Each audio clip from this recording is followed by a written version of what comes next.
South Korea is feeling the influence of Typhoon Songda. The Ministry of Interior and Safety issues heavy rain warnings for parts of the country on Sunday, and the nation's disaster response teams are now on their toes for possible damage from the rain.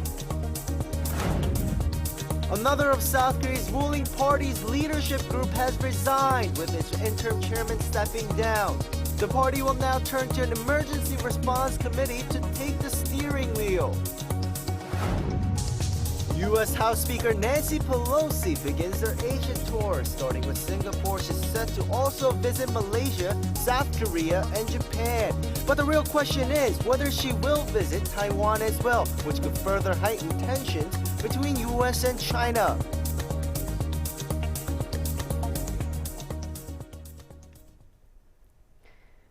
Good morning and welcome to New Day at Arirang. We begin with the Typhoon Songda as it continues to bring heavy rain in parts of South Korea.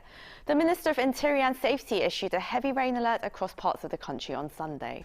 The country's Central Disaster and Safety Countermeasure Headquarters has started operating a Level 1 warning, the lowest in its three-tier system to prevent damage caused by the downpours. Authorities ordered local officials to closely inspect high-risk areas such as mountains, rivers, and underpasses, while advising citizens to monitor weather forecasts. Jeju Island and the South Coast are expected to get between 50 to 100 millimeters of rain through Tuesday, with some parts forecasted to get over 200 millimeters. Parts of the southern coast and areas surrounding Chirisan Mountain are expected to get 30 to 50 millimeters of rain per hour. Starting Monday, COVID-19 patients at high risk, including seniors and those with weakened immune systems, will no longer get checkup calls when self-isolating at home. Instead, the government says these people should go to hospitals and clinics if they need medical attention, now that more facilities are equipped to treat coronavirus patients. However, some expressed concerns about whether seniors could find a nearby medical centre in an emergency situation. The latest uptick of severely ill patients is also causing concern, as there were 284 such patients on Sunday, the highest in 2 months. There were 42,883 new COVID-19 cases reported in South Korea as of 9 p.m. Sunday, down by 27,000 from the previous day. U.S. President Joe Biden has tested positive again for COVID-19, just days after recovering from his previous infection. According to the White House physician, he doesn't have any symptoms but will self-isolate again. The physician said President Biden is experiencing what he called rebound positivity, which can happen to people who are treated with the drug Paxlovid. He tested negative last Tuesday and for several days thereafter before testing positive on an antigen test on Saturday. The CDC warned back in May of rebound infections after taking Paxlovid, but said the benefits still outweigh the risks. Pfizer at the time said the rebounds were occurring in about 2% of cases. New York City has declared the local outbreak of monkeypox a public health emergency, a statement from Mayor Eric Adams, saying the city is at the epicenter of the outbreak. Up to 150,000 New Yorkers, the statement said, could be at risk of exposure. The declaration will give New York City's health commissioner the ability to issue emergency orders and amend the health code to provide measures to slow the spread. As of Friday, the state of New York had recorded close to 1,400 cases of monkeypox, almost 1,300 which were in the city. That's around a fourth of all the cases in the United States. Over the weekend, the first monkeypox deaths outside of Africa were reported in Brazil and Spain, but none have been reported elsewhere. Following the suspension of its chair and a series of setbacks, the ruling People Power Party has said they were currently in a serious crisis. And party leaders are offering to resign from their leadership posts one after another, calling for the party to switch to an emergency committee system led by a new interim leadership. Our Lee Kyung-eun files this report from the National Assembly. President Yoon's People Power Party seemingly on course for leadership reset amid ongoing internal turmoil. Full leader Kwon Song-dong on Sunday posted on his social media that it will step down as the party's acting chair, a role happening for the past 3 weeks since the suspension of party chair Lee Jun-seok over a sexual bribery scandal. Kwon cited a serious crisis facing the party, presumably referring to his own scandals too, regarding a personnel appointment and the leaking of private messages between him and the president. Kwon added that he will work toward the launching of a new interim leadership system. On the same day, two PPP lawmakers, Yoon Young-seok and Cho Soo-jin, stepped down as members of the party's Supreme Council, calling for an overhaul of the party. The party, presidential office, and the government together need a complete renovation. Their announcement follows a resignation of fellow council member Bae Hyun-jin 2 days ago in order to pave the way for the launching of new leadership system. Under party rules, the party can launch an emergency committee system when a party chair post is vacant or if its Supreme Council, which holds decision-making authority, gets dissolved. Since Chairman Lee still technically holds his position, the second choice is the only viable option.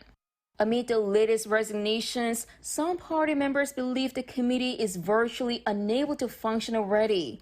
But others argue that all members must resign, including those deemed close to Chairman Lee Jun-seok, who fear that an interim leadership would block Lee from returning to his post.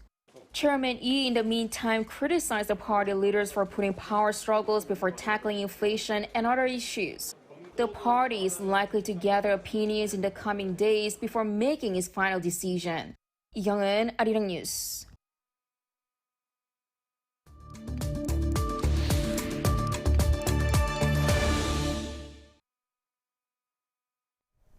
It's time for On Point, where we speak to experts to delve deeper into some of the key issues in the spotlight right now. Last week, the Wall of Remembrance was unveiled at Korean War Veterans Memorial in Washington, D.C. Engraved on the new installation is a total of nearly 44,000 names of U.S. service members and Kachusa members that gave their lives during the war. What do these names represent beyond just their service? For more, we have Hannah Kim, the ambassadress of Korean War Veterans Memorial Foundation and founder of Remember 727 with us today. Good evening for you. Thank you so much for having me. Good morning in Seoul. Well, first, you were there at the Wall of Remembrance dedication ceremony. What was the reaction of the people in attendance? Well, many of the attendees were, of course, veterans and their families, but I would like to, and of course, many Korean Americans and even South Koreans who flew in from South Korea to commemorate this historic and sacred day. But, you know, I would like to say that the families of those who were killed or missing in action, it must have been, I mean, of course, nothing can bring back their loved ones from the war, but it must have been just even more meaningful as they were able to literally see the names of their fathers, their uncles, their grandfathers etched on this wall of remembrance that added the 36,000 Americans who died in the Korean War, as well as more than 7,000 South Koreans who died serving in Kachusa, which is the Korean augmentation of the United States Army. And well, we all know that you were the driving force that really made this $22 million project possible. And well, what were the obstacles or difficulties that you faced in the process? Well, I would dare never say that I was a driving force, but you know, I would like to say that I played a small role in just raising awareness and possibly even funds, going around the country, the United States, every single state, as well as 30 memorials in South Korea as well, so that people learned more about this this $22 million project. And so not a lot of people know, but actually it took almost 5 years for us to pass legislation that allowed construction of this wall of remembrance. And once we finally passed that bill, you know, the rest was raising funds. And I'm so proud as Korean American that South Koreans, as well as, of course, Korean Americans, and the South Korean government contributed a significant portion so that really, we're saying thank you so much. Because of your sacrifices, we are here today. Right, and building on from that answer, the Korean War is also known to some as the Forgotten War. What role does the Wall of Remembrance play in trying to remind people of the Korean War, and why do you see it necessary to make sure that people are reminded of the war? Absolutely. You know, Korean War Veterans Memorial in Washington, D.C. is one of everybody's favorites because you can see at the wall that was there before, a reflection of yourself and the statues, and it humanizes, you know, the war, right? But when you see actually, instead of just a number, 36,724 is a huge number, but when you actually see the names, all 36,000, and then of course 7,000 South Koreans who died during this war, it really becomes real. So I hope that, you know, people could viscerally feel and understand the scale of the sacrifices that were made on our behalf. And, you know, etched on the wall of remembrance, actually at the United States Memorial Cemetery in Busan, it says, "We engrave your names in our hearts with love. We inscribe your names in our land with appreciation." And I feel like with this wall of remembrance added to the Korean War Memorial in Washington, D.C., we are forever etching their names into our hearts and our land.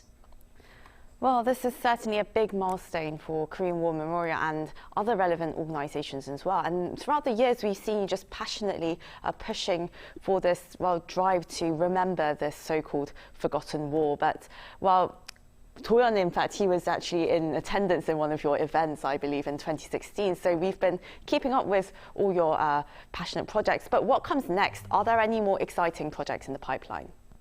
Absolutely. And you know what? I just, number one, the most important thing for us, especially younger generations, is just to at least remember and commemorate this day. In fact, it was so significant, this occasion, that I decided that I was going to get married officially on that day. So after the dedication ceremony, that's what I did. But everyone can commemorate this day in a different way. And for the 15th annual ceremony, we were joined by students from, you know, North Korean, and it was doubly meaningful because I want everyone to understand and remember 727, the Korean War Armistice Day, not to only honor veterans, absolutely we must, but to also remember that the war has technically not ended and we have more to do to promote peace, lasting peace on the Korean Peninsula. Because you know what? Every single veteran that I met all over the world and all over the country said one thing, that they would like to see a unified Korea in their lifetime. And I hope that all of us could keep on remembering this war and that it hasn't ended, so we can do something about it to build peace. Right. Well, first of all, congratulations on your wedding and or getting married. And thank you for the hard work. And we look forward to speaking to you again soon. Thank you so much for having me. And I hope that everyone could visit Washington, D.C. once in their lifetime and really look at this, because words, photos, videos just don't do justice. Exactly. Right, that's right. And I can attest to that. So thank you so much. Well, that wraps up the first half of New Day at Arirang. But stick around, because coming up in the second half, we dig deeper into U.S. House Speaker Nancy Pelosi's trip to the Indo-Pacific. What does this mean for continuing tensions between the U.S. and China in the region and other countries as well in the Indo-Pacific? We have experts who have the answers, so stay tuned.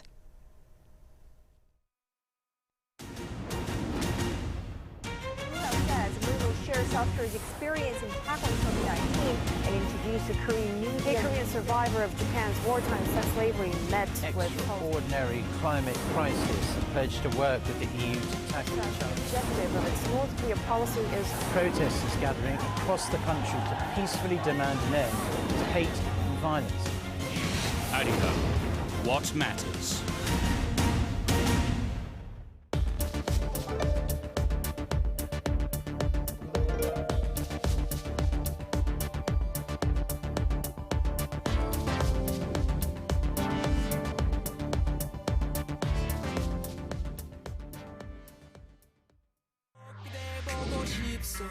넌 볼 수 없고 가질 수 없어 뚝뚝 눈물 쏟아내도 뜨거운 자태 한번 비추지 않고 내게만 가치란 그녀는 유명한 서대별 다 어딨나 in your eye 걔와 함께면 넌 디스토피아 내 발걸음 따라오면 유토피아 나의 네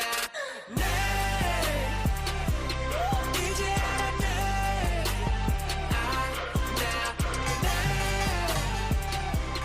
나의 파란색 I feel so good right now maybe I had a drink or two but this somehow feels like it's forever all my friends are here having fun and feeling good right now maybe this is forever all my friends are here having fun and feeling good right now forever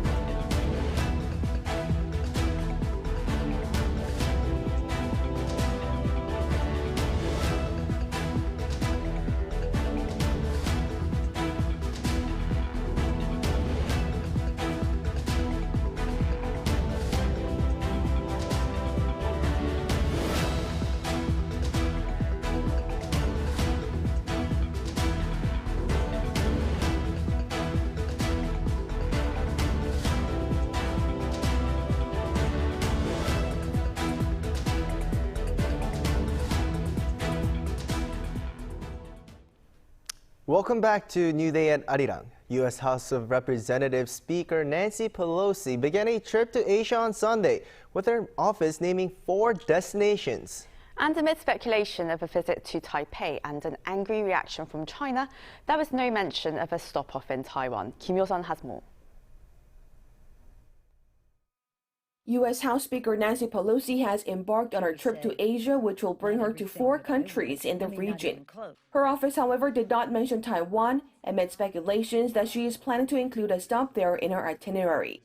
Her office said in a press release Sunday that Pelosi is leading a congressional delegation to the Indo-Pacific region, including visits to Singapore, Malaysia, South Korea, and Japan. It did not specify whether the delegation might make other stops on the way. It further added that the visit will focus on discussing mutual security, economic partnership, and democratic governance within the region. The latest reports of a possible visit to Taiwan by Pelosi have elevated tensions, prompting Beijing to issue warnings against Washington. This is because China views visits by U.S. government officials to Taiwan as sending encouraging signals to advocates of the island's independence. If Pelosi does decide to visit Taiwan, it will be the first visit by a U.S. House Speaker since 1997. Kim Yo-sun, Arirang News. The founder and owner of one of Ukraine's largest agricultural companies, Nibulon, has been killed in a Russian attack in the southern part of the country. The governor of Mykolaiv said Sunday that the multimillionaire owner of the company, Alexei Vadotursky, and his wife were killed in their home during massive shelling by Moscow. The company, with its headquarters in Mykolaiv, specializes in production and export of wheat, barley and corn. Russia's state-owned gas producer Gazprom announced on Saturday that it suspended gas supplies to Latvia, the latest EU state to face a cutoff. Moscow accused Latvia of violating purchase conditions but didn't give details. The announcement came a day after Latvia's biggest energy firm said it was buying gas from a Russian source in euros instead of rubles. Russia has already stopped gas supplies to a number of EU countries, including Poland, Bulgaria and Finland, after they refused to agree to pay in rubles as required by Russia. Latvia relies heavily on Russia for natural gas, but the government said it does not expect the move by Gazprom to have a major impact. Earlier in the week, the EU agreed to reduce gas consumption this coming winter because of uncertainty about supplies from Russia.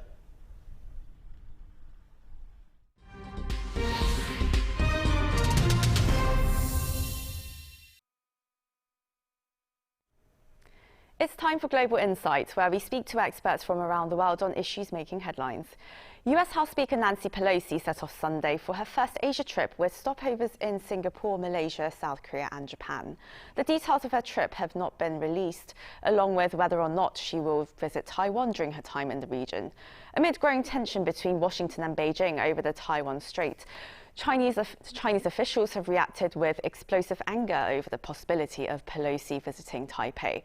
Along with very acerbic warnings against such a move, China's naval forces conducted exercises in waters near Taiwan just hours before the US lawmaker was due to arrive in the region.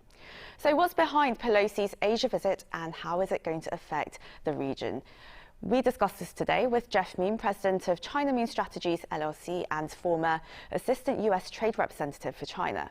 We're also joined by Kim Jae-chun, professor and dean of Seogang Graduate School of International Studies. Very warm welcome to you both. And well, we've got lots to talk about here. So starting with you, President Moon. Now, Nancy Pelosi, she set off for Asia on Sunday, although the details of her trip are still largely unknown. So what really do you think is bringing her to this region? Actually, this is a routine visit. Congress is out of session, and frequently congressional delegations travel overseas to see things on the ground. This is their way to verify what's happening overseas. I was a U.S. diplomat for 20 years, and I've managed many of these types of visits. She is the head of an independent, separate branch of the U.S. government. She is not coming on the orders of Biden. She is not bringing a message from Biden. As for the Taiwan visit or the possibility of it, we really need to take a deep breath and calm down. This possibility has been discussed. It has not been announced, so it may not even happen.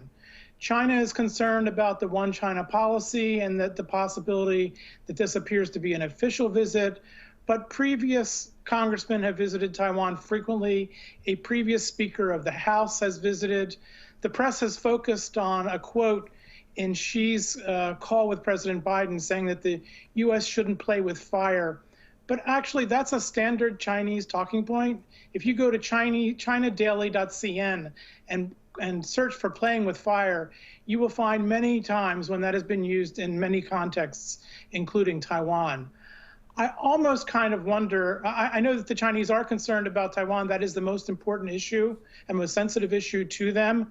But one has to wonder whether Xi Jinping is not trying to divert attention from some of the domestic problems that China has in terms of the economy, the real estate sector, zero COVID and that policy. So there are a lot of things going on, but nothing has been announced, and a visit remains just a mere possibility. Well, as you said, fire does seem to be a recurring theme in China's rhetoric towards Washington. But, well, bringing you into the conversation, Professor Kim, why was Pelosi's visit to Taiwan being discussed at this time? And how do you think, if her visit does happen, how would it affect the U.S.-China relationship? Well, tension has been rising between the U.S. and China over the Taiwan Strait for a long time. But now the tension is at its height as a possible visit Pelosi is nearing. You know, if there is a one bipartisan consensus in the United States between Democrats and Republicans, I think it's their policy toward China. And that bipartisan consensus is that the U.S. has to be tough on China, and that applies to the U.S. policy toward Taiwan as well. President Biden reiterated the American defense commitment a number of times. And this year alone, as Jeff said, some 10 very high-profile Americans paid a visit to Taiwan. Of course, that's to show unflagging support for Taiwan. And these high-profile Americans include former chairman of Joint Chief of Staff Mike Mullen and former Secretary of State Mike Pompeo. But they were not incumbents, you know, they were all formers. Nancy Pelosi is a little different because she's the Speaker of the House, and Speaker of the House is very important position in the United States. The Speaker of the House is the second in the presidential line of succession next to Vice President. So if Speaker Pelosi goes to Taiwan, she's going to be the highest U.S. government official going to Taiwan in 25 years or 26 years. On top of that, Pelosi has been very vocal in criticizing China's human rights situations So this is why China is strongly opposed to Pelosi's visit.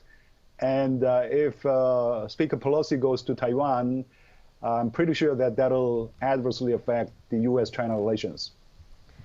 Mr. Moon, well, of course, this comes after your president, Mr. Joe Biden, and his counterpart, Mr. Xi Jinping, spoke last week on the phone. And their conversation, their 2-hour-long conversation, it seems like most of it was dedicated to disagreeing about Taiwan. And it doesn't sound like they made much progress on resolving their tension or trade dispute. Is it still significant that they had this call? I think it was significant, and it's important that they talked. The readouts were very vague. We really didn't get much detail in terms of the readouts, and it's important to define expectations. The White House specifically said that there would be no concrete results or no deliverables. But the reason why this call is important is that there have been regular calls between the leaders every few months. There have actually been 5 so far. And so a 2-hour conversation means that with consecutive interpretation, there was an hour or so of real discussion. And it's important for the 2 leaders to talk directly. There are messages sent between the governments, but for the leaders to say what's on their mind is important. There is always a key issue in the headlines in the U.S. China relationship. This time it was Taiwan. Previously it was Ukraine. But things that we know they did cover, they did talk about the One China principle. They probably also covered trade, even though nothing was specifically announced. A mandatory part of these discussions is to cover areas where they disagree: Ukraine, Taiwan, human rights. But it's important for them to be checking in and to correct any misimpressions so that if problems do result, then they can get together quickly and understand each other better. And this kind of conversation was something that UK National Security Advisor Sir Stephen Lovegrove very much emphasised. Professor Kim, he said that there's an absence of safeguards to prevent nuclear war with China. Do you think there is such a possibility of an accidental nuclear war? And do you think that Washington and Beijing will take steps to cool things down? I think there is a possibility of an accidental war. Sure, both countries want to avoid military showdown, and I'm pretty sure they will take some measures to avoid military showdown, but, you know, things can escalate. Things can escalate accidentally, particularly if you misperceive the other's intentions. That's why you need guardrails or strategic dialogues to prevent escalation. I think both countries understand that military conflicts are not in their interests, but there are domestic political dynamics that sort of push Xi Jinping to adopt a more hardline policies toward Taiwan. Jeff just highlighted these points. In October this year, Xi Jinping will have this party assembly that will elect him as the president of China for unprecedented 3rd term. So he needs to be tough. He needs to be tough on Taiwan, and he needs to be tough on the United States for that matter. In the U.S., if you're a politician in the United States, you don't really want to be portrayed as being weak on China either. So that's why I say things could go out of control. You know, previously there had been these 2+2 strategic dialogues between the 2 countries on a regular basis, which sort of acted as a guardrail. I think it is imperative to restore these strategic dialogues. And while we see tensions escalating, we're also, something else that we're seeing escalating is inflation. And, well, Mr. Moon, some believe that US sanctions on US tariffs on China, they need to be rolled back amid high inflation and energy costs for the American economy. What's your view on this? Well, my personal view is that I disagreed with the Trump tariffs, and I think that his trade war was a failure. But he left office with tariffs on $360 billion of potential Chinese imports into the United States. And the question is, how do we manage that legacy? The U.S. trade representative wants to use the tariffs as leverage in trade negotiations with China, especially since China did not buy a single dollar of the hundreds of billions of dollars it promised Trump that it would buy under the Phase 1 deal. The Secretaries of Commerce and Treasury say that they want to reduce the burden of these tariffs on U.S. consumers, and they think it might reduce inflation. Biden can't, as Jay said, can't appear to be soft on China, so there's a real problem here. My guess is that there will be some reduction on tariffs, but that it will really make no difference either to U.S.-China relations or inflation, because the reality is that the current proposal that's in the press is to remove only tariffs on $10 billion of the $360 billion in tariffs that are outstanding. And so even if they removed all of the tariffs, that would reduce inflation by less than 1%. And so I think that Biden will try to satisfy everyone, but wind up satisfying no one in terms of the compromise that he ultimately reaches and announces. Professor Kim, as U.S.-China tensions continue, there's growing pressure on South Korea, most notably towards its semiconductor trade in recent weeks. And, well, after Samsung's $17 billion investment into America and now SK Group's extra $22 billion pledged last week, would you say that South Korea is already moving to join the Chip 4 alliance? Not really sure whether South Korea has already made that decision, but I would probably say that South Korea is moving closer to join what is known as the Chip 4 alliance, because overall, I mean, on balance, joining Chip 4 is going to be in the interests of South Korea. You know, South Korea's semiconductor industry. I think bifurcation of the international order is not avoidable. So is decoupling in some of the key strategic industries, such as semiconductor industry. Sure, true that 60% of South Korea's semiconductor export goes to China, and China is still the biggest trading partner to South Korea.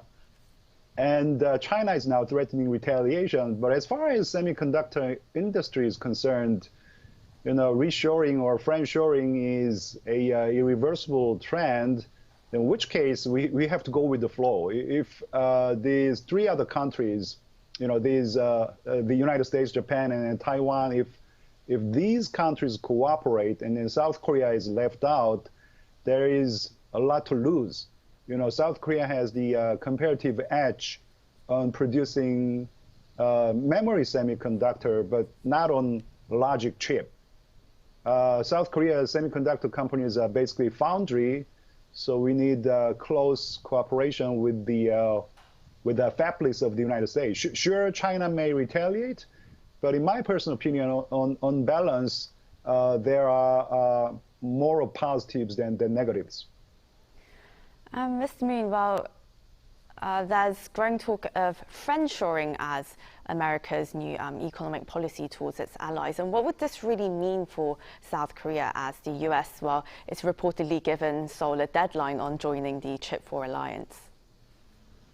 Well, I agree with Jay that I think South Korea needs to act in its national interests. And I think that eventually, whether there's a formal agreement to join Chip 4 or not, that South Korea will be working with its allies in the semiconductor field. You know, just look at the contrast this plan with what China thinks. China, in its 5-year plan and in its Made in China 2025 policy, says that its plan for semiconductors is to become technologically independent, then dominate its domestic market for semiconductors, and then dominate global markets. It's not a sharing enterprise.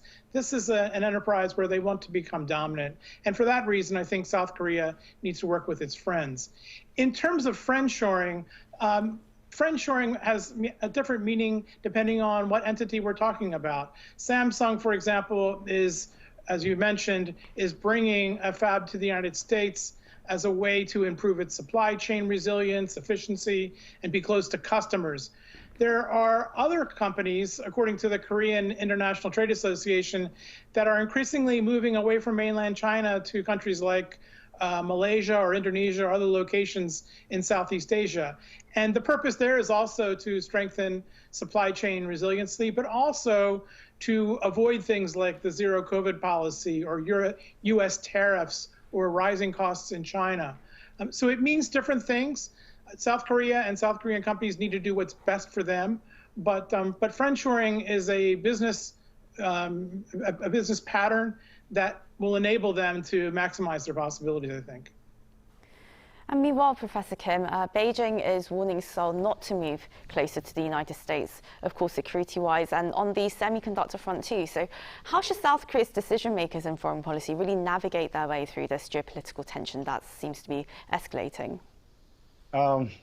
As I said, bifurcation of the international order is something that we can avoid. I think it is an irreversible trend, and so is decoupling. I'm not saying that there is going to be a complete decoupling between the United States and China. The U.S. and then China will continue trading with each other. But it is also true that we'll be witnessing gradual decoupling in some of the key strategic industries, such as semiconductor industry, lithium batteries, and 5G and AI. Past 30 years of globalization, identity of countries didn't really matter. You know, these democratic countries and autocratic countries all participated in global supply chain, but those days I think are gone. Now there is no strategic trust between leading democratic countries and leading autocratic countries. So now we are living in the era of economic security, in which case South Korea has no option but to strengthen our strategic relationship with other like-minded countries as the United States. But that said, I think China still is a geopolitical and geoeconomic reality to South Korea. China is the biggest trading partner to South Korea. I don't know, Soo-young. All I can say is that South Korea needs a very creative foreign policy to minimize the setbacks of our choices. Well, thank you very much for your insights today. Jeff Moon, President of China Moon Strategies and former Assistant U.S. Trade Representative for China, and Dr. Kim Jae-chun, Professor and Dean of Seogang Graduate School of International Studies. Thank you so much for joining us today. Thank you for having me. Thank you.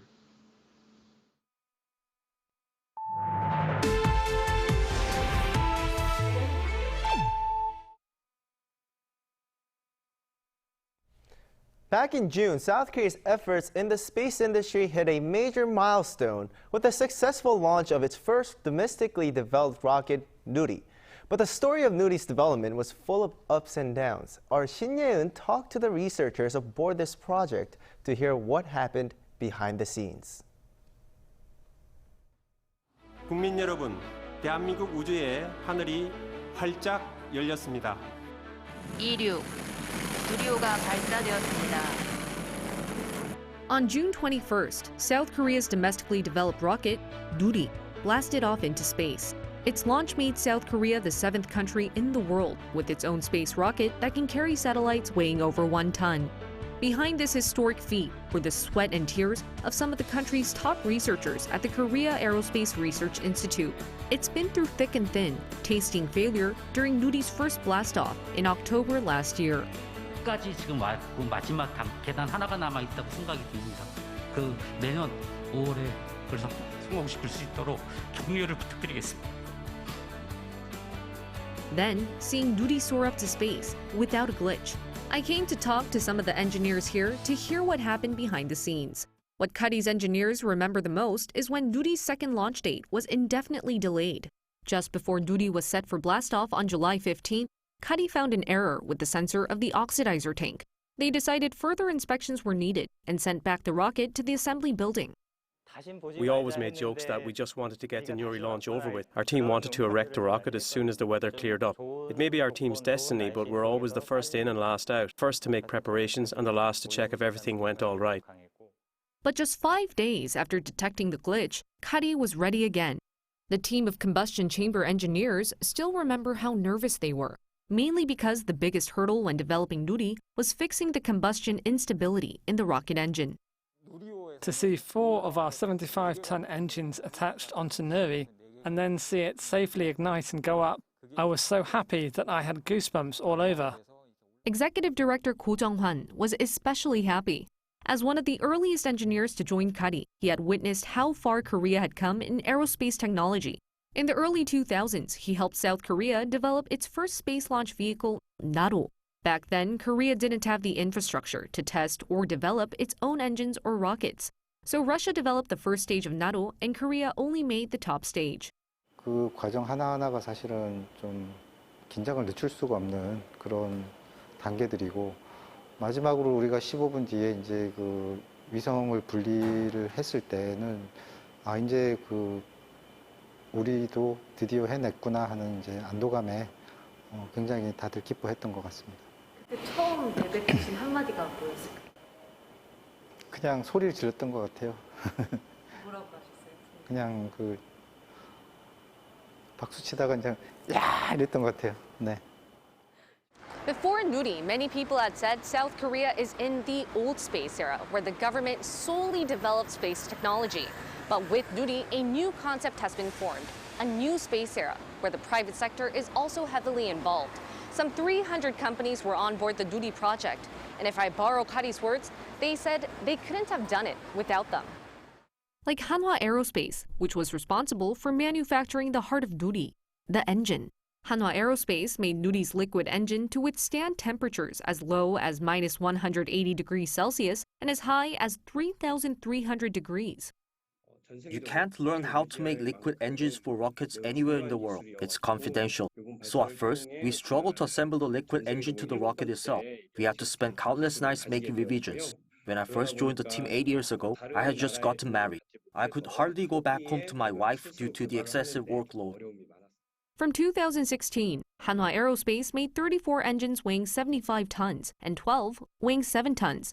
There's more projects waiting ahead of them, especially since the third Nuri launch, scheduled for early next year, is when the private sector will take over the role of Kari. Universities also joined the Nuri space mission. A total of 4 universities attached their self-developed cube satellites onto Nuri. Chosun University was the first to release their satellite. I came to talk to the team to hear about their years-long journey. Taking part in the Nuri project was especially nerve-wracking for Chosun University. They said they were the only second-tier university to be selected as finalists from the 2019 CubeSat contest, held by Kari and the Science Ministry to foster talent that can develop small and cheap cube satellites. We really wanted to succeed to prove to those that doubted whether second-tier university students belonged in this project. We wanted to break those stereotypes, but when things didn't work out the way we wanted, we were worried that people might assume it's because our university isn't ranked as high as the others. Chosun University successfully separated their mini satellite at around 5 p.m. on June 29, but they're still trying to achieve two-way communication. So is Yonsei University, the last to separate their cube satellite of all 4 universities. KAIST and Seoul National University, on the other hand, have successfully achieved two-way communication with their satellites. Regardless of these results, though, they say each university that participated in the Nuri project should be proud. We were there to see the last 3-4 years those students poured into their work. It upsets us to hear our fellow colleagues face such social stigma. Being in the same field as them, we know which areas they excel the most in. We all just have different expertise, but we all put in the same amount of hard work. I don't think you can divide schools into being good or bad at aerospace technology. Anyone studying it is highly skilled. I hope the Chosun University students can brush off any mean comments about them. Nuri awaits 4 more launches between now and 2027, and each time it aims to take Korea further in the space race. 내년 초에 이제 3차 발사가 준비되어 있다고 하는데 혹시 준비되셨을까요? 차세대 소형기성 2호를 또 탑재하고 우리가 이제 운반을 해줘야 됩니다. 그래서 최선을 다해서 문제없이 운반해 드리도록 하겠습니다. 신예은, 아리랑 뉴스.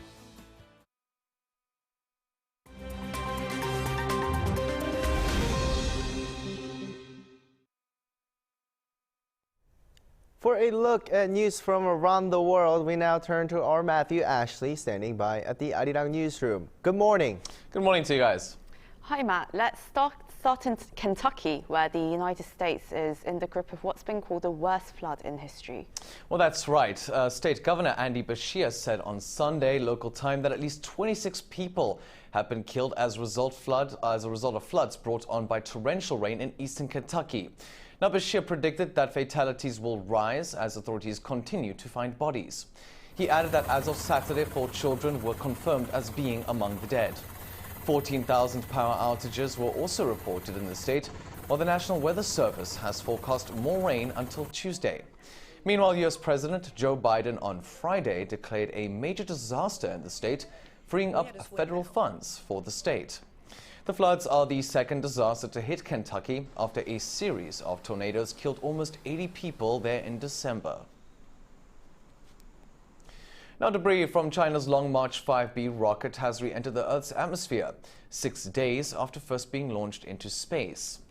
The remains of the 30-meter long core stage of China's most powerful rocket fell back to Earth over the Indian and Pacific Oceans on Saturday.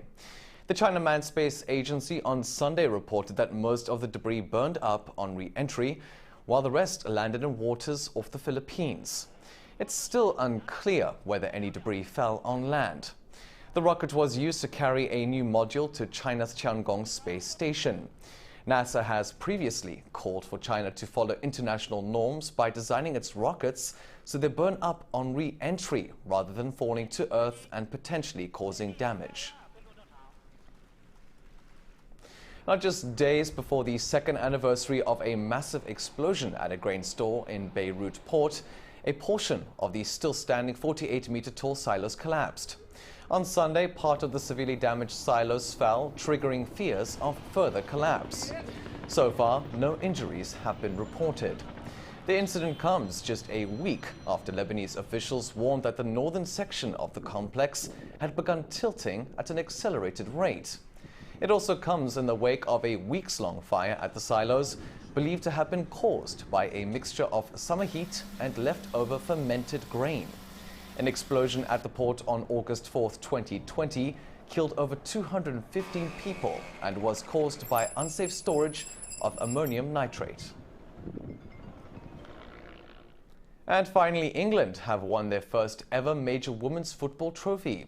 They beat Germany at Wembley Stadium on Sunday in the final of the UEFA Women's Euro 2022. The Lionesses won the match 2-1 after extra time, the winner scored by Chloe Kelly in the 110th minute. 8-time champions Germany faced a setback when top scorer Alexandra Popp picked up an injury before the match. England took the lead through Ella Toone in the 62nd minute. Germany's Lina Magul equalized in the 79th minute before England got a winner in extra time. The win is England's first major trophy since 1966 and came in front of 87,192 fans, a record-breaking crowd for a European Championship final.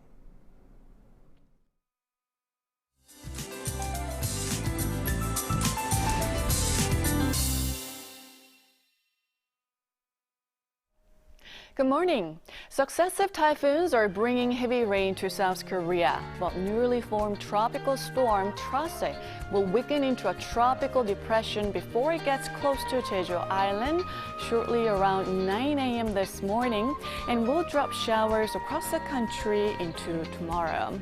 And for now, typhoon alerts and high seas advisories have been issued in waters of Jeju and the South Sea, with a heavy rain advisory in parts of Jeju Island. So those taking a summer vacation in those areas will need to be aware of safety tips and please stay safe. Jeju, the south coast and central regions could be seeing up to 100 millimeters of rainfall. The rest of the country could see 10 to 60 millimeters. And despite rain and murky skies, tropical nights continue in most regions, or starting out the day slightly above 25 degrees Celsius. And we had some record-breaking temperatures on Saturday in Seoul at a high of 36.1 degrees Celsius.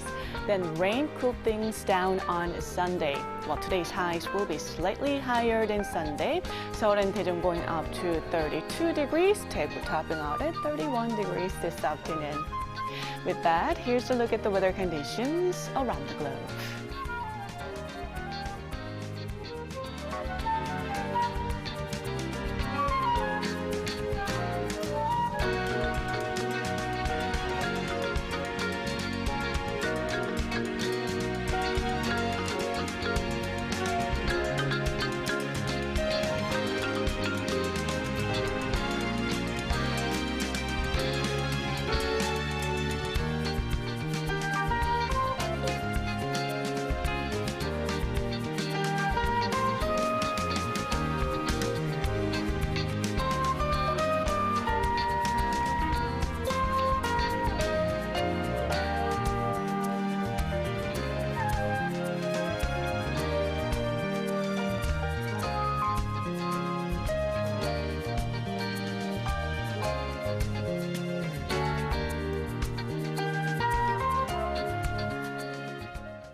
That wraps up our newscast for this hour. We'll be back tomorrow for our Tuesday's edition of New Day at Arirang. Thanks for joining us this morning, and do tune into Arirang News for updates throughout the day. Have a lovely day or evening wherever you are, and take care.